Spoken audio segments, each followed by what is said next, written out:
Selamat datang kembali di pembahasan mendalam kita. Kali ini kita eh, bakal nyelami buku Transformed. Ini dari Marty Kagan dan Silicon Valley Product Group.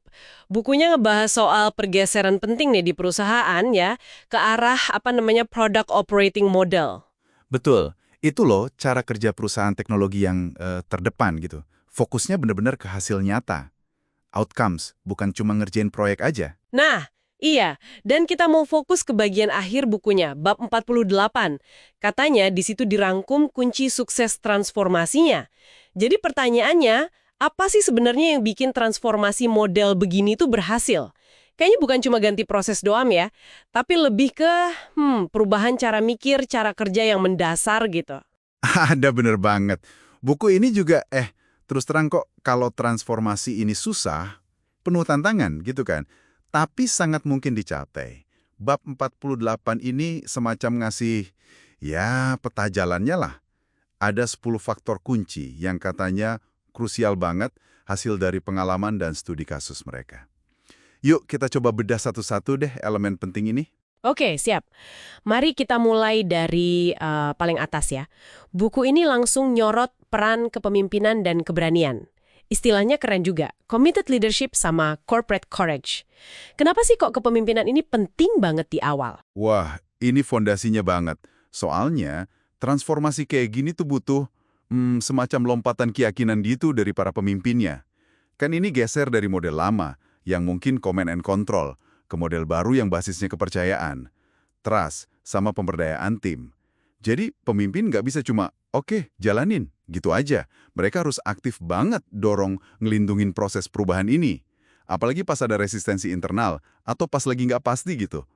Nah, ini butuh corporate courage yang beneran. Bukan cuma, sekedar setuju di atas kertas. Wah, kedengerannya kayak ujian kepemimpinan beneran ya? Bukan cuma ganti bagan organisasi gitu aja.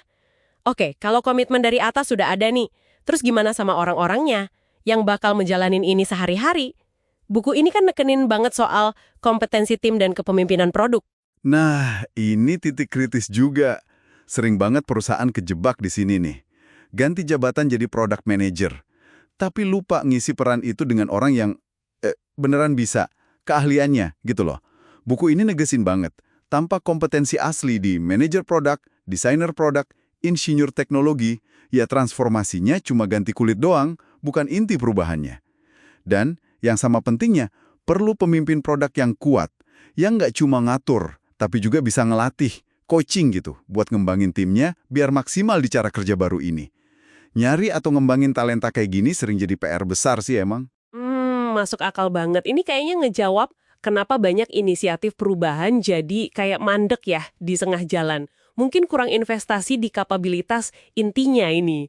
Oke, jadi pemimpinnya berani, timnya kompeten.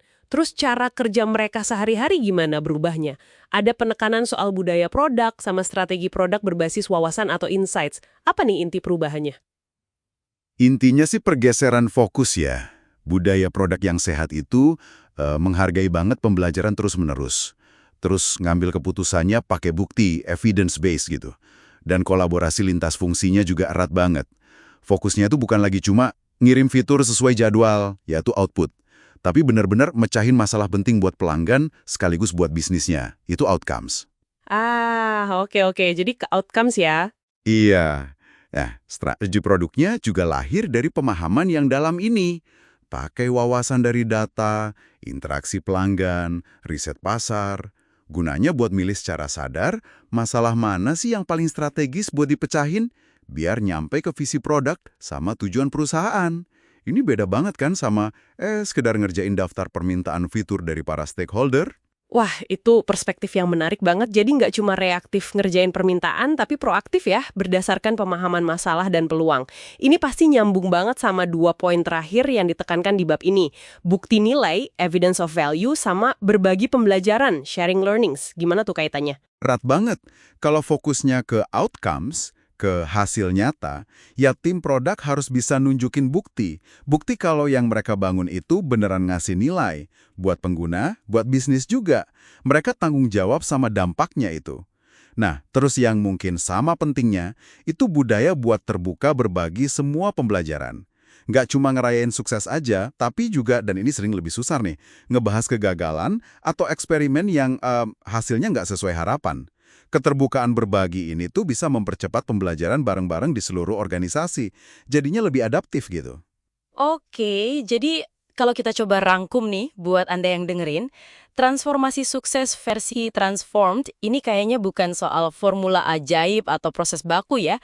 Lebih kayak nyiptain ekosistem yang pas gitu. Ada pemimpin yang berani dan komit, tim yang emang ahli di bidangnya.